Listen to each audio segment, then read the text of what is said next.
Tady byl radar.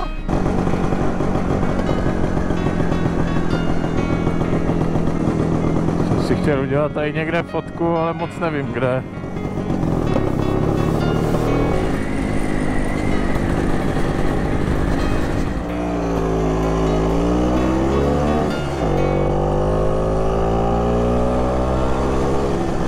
Já vás vítám druhý den. Včera jsme dojeli sem, my jsme si prošli Mikulov, lidi, pak už to bylo trošku lepší. A já valím stejnou cestou, tady bych mohl udělat fotku.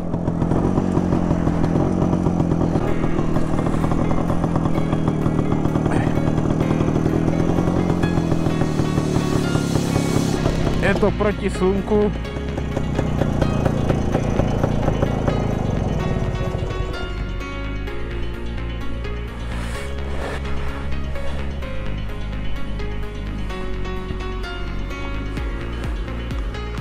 Lup! Bomba! A jedeme zpátky, bylo to tady hezky. To nebrzdí.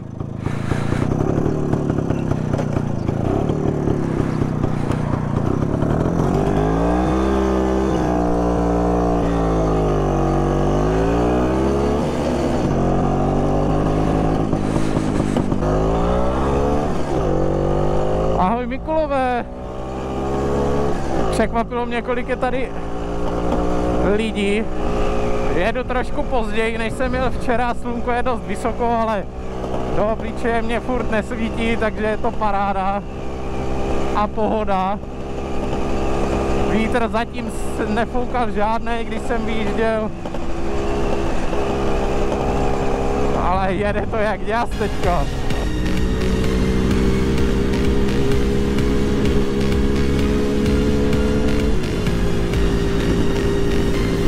A i pěkné zatáčky si s tím tady užijem. Sem tam, je to bomba.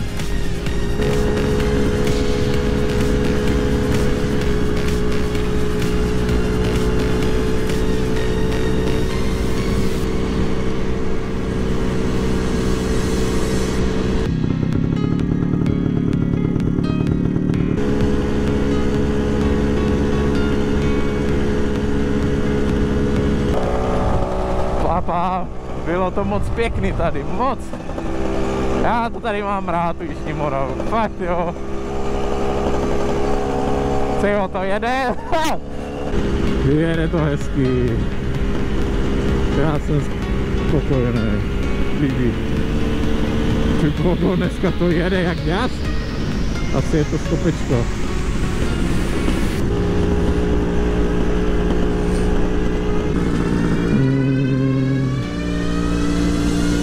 Tak jsem tady zase potkal něco na předvětí.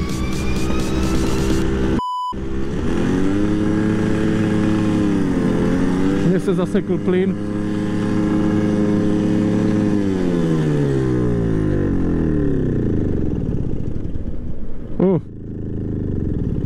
Mně se zasekl plyn normálně.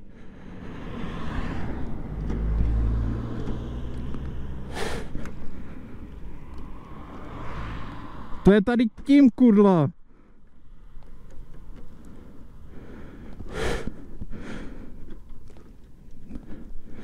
Ach jo. No ba. Šroubek jeden. Já jsem normálně narazil málem do traktoru.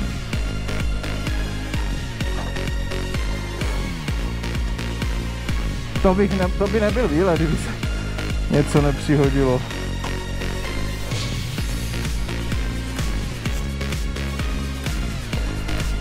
Hop.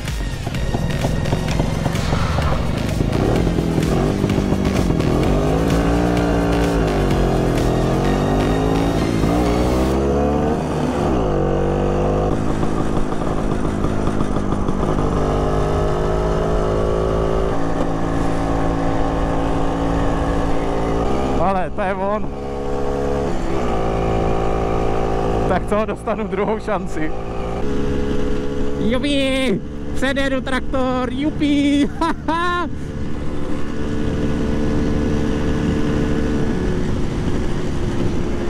A celkem svížně dneska.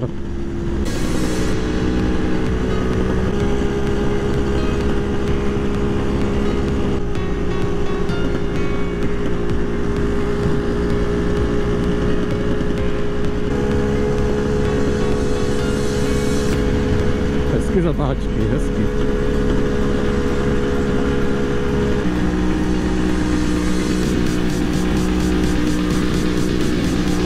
A jeden. Taky já jsem spokojený. Hele, tady mají nějaký vody nebo něco.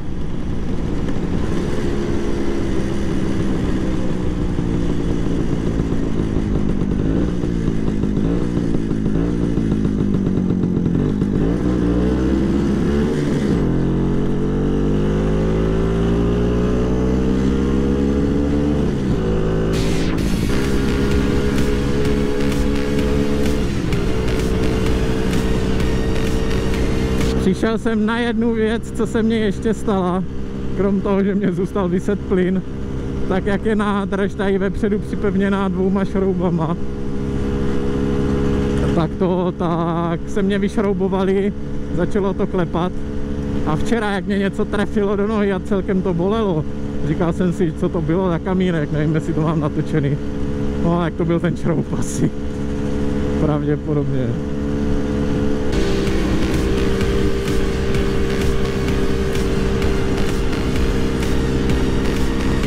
Vítr se trošku otočil, postupně začíná foukat do protivky. Slunko mám ale furt v zádech, je to dobrý. Já jak jsem měl hlad, tak jsem se zastavil na jídlo, tak jsem si ještě dal odpočinek. Ale teďka zase pokračujeme směle dál.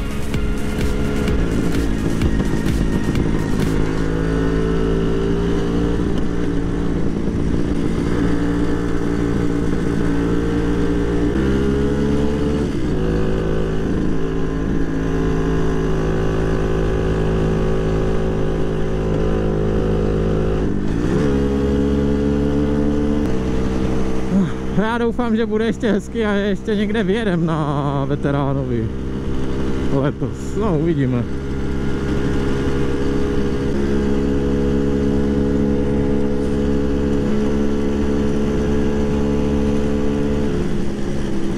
Lahofer.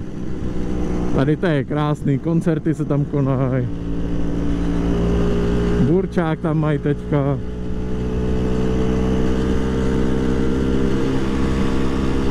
No jo. Já musím říct, že jsem strašně spokojený s tímto mototripem. Nebyl dlouhý, jak jsem to nazval včera? Small mototrip? Asi small mototripem. 100 km tam jeden den, 100 km tam druhý den. Ale v klidu, hezky. V Míkolově jsme si to užili. Stroj jede jako děs, předjel jsem 3 stroje za tenhle mototrip, což je ráda na to, že to je 175. Jo, jsme u Znojma, já jsem spokojený, to je stroj. Tak jo, druhý pokus, mototrip s Veteránem se zdařil, já už dojedu v klidu si tam, ještě to mám sice kus cesty, ale baterky je málo, takže se rozloučíme tady ve Znojmě. Já jsem spokojený, stroj je parádní.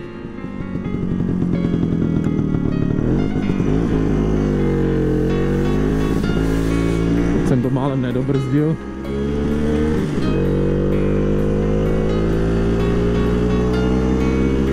Dneska se jede fakt hezky.